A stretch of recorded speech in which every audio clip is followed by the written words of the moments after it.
So we are taking a look at the second episode of Season 9 of AMC's The Walking Dead. And this episode, great quality episode because it did what I expected the second episode of the season to do. It has now started setting up things that I want to see really start to grow throughout the remainder of the season, which means we've got a lot of really good things to look at I want to jump right into.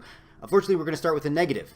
The Rick Negan setup. I don't know if it's because we've seen it in so many teasers and trailers and everything else, but I actually wasn't that...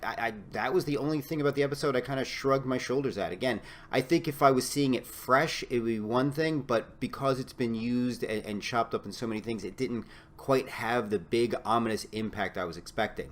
Ezekiel, Carol, I'm loving the dynamic between them and the way they're balancing each other out.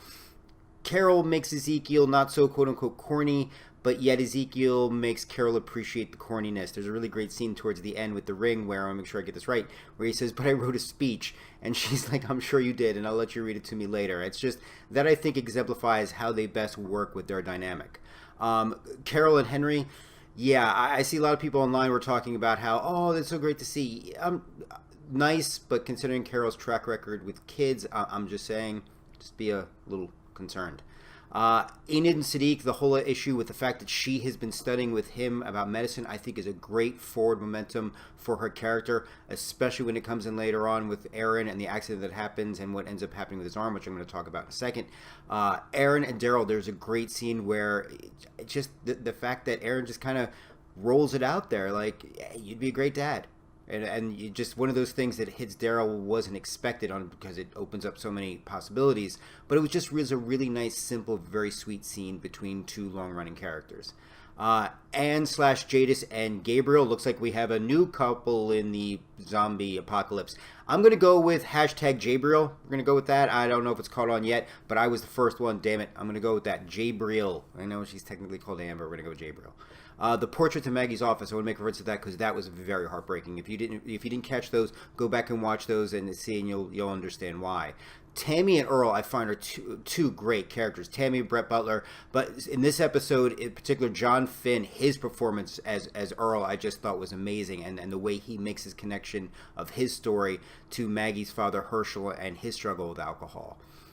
Tara and Rick and the fact that she refers to him as Mother Goose and his reaction, it reminded me of Fear the Walking Dead with Morgan and being called Momo. I just couldn't help but, seeing both of them having really great nicknames.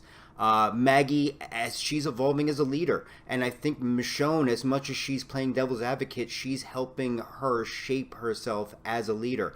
I do agree with her, though. I do think Gregory's had time and time again. I don't think this is somebody who screwed up once, and I think there is a balance to be struck. So I do lean with Maggie in this regard, but I'm also a little concerned where things are going to go moving forward. The Saviors, I'm curious to know if they are actually end up the ones that are leaving the site but not returning back to the sanctuary. I'm wondering if they are ending up becoming victims of the Whisperers. That's something I think we're going to start seeing play out. Bowling for Walkers, Rick's move, because of course he's Rick Grimes, and that was just a sweet move and a sweet visual, and I'm sure Greg Nicotero was just like, yes, we get to do zombies getting run over by big logs. Can't wrong with that.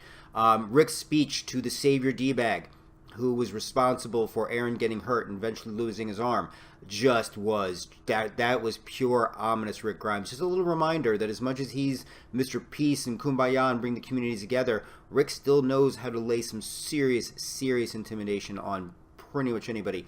Look at his past. His past and his track record lives up to the words he talks. Aaron's arm, the sacrifice he makes is just heartbreaking, and still the fact that he believes in Rick Grimes, and that's what's breaking my heart, is that so many people are confessing their love and belief in Rick Grimes. It doesn't bode well, and I've told people of my ominous Ned Stark Game of Thrones comparison for how this could play out, and I just don't want to go any further with that. Jadis and seeing the helicopter, I thought was pretty ominous. And of course, we again see Savior D-Bag, and he sees somebody who's familiar before something happens to him. And again, I'm wondering if this isn't some kind of connection to the Whisperers. All in all, a really good quality episode. I thought the bridge was, in every sense of the word, a bridge to where we're going to be going from the end of the previous season and our setup in the first episode to where the action's really going to start picking up. I'm really looking forward to see where the remaining of these episodes are going to take us.